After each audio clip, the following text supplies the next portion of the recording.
đây là kia giảm chút giảm đi Thái Lan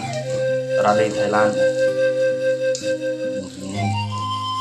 một việc ra hoang nông cung nia càng tu bưng đuôi thầu cung niệm thầu tu bưng ôm càng tốc ôm thầu cây quân đa nam tu bưng nhà hàng thầu chỉ với cây này giảm ra đây Thái Lan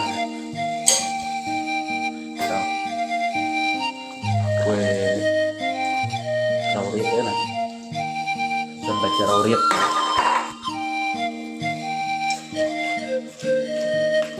cây phải thâu được bưng gì cây thâu được bưng ôi cái tùy thế này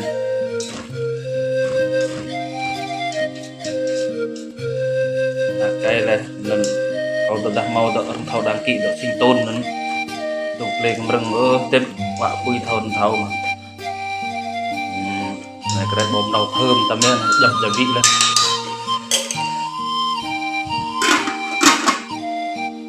đấy dòng đây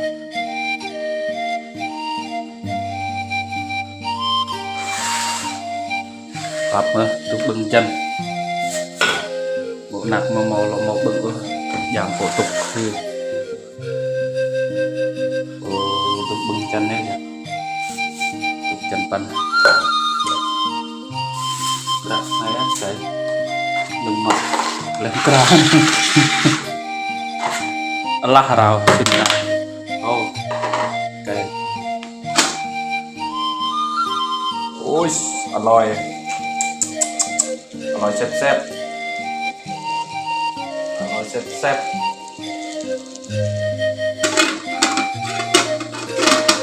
này cái gì chả tụi nó họ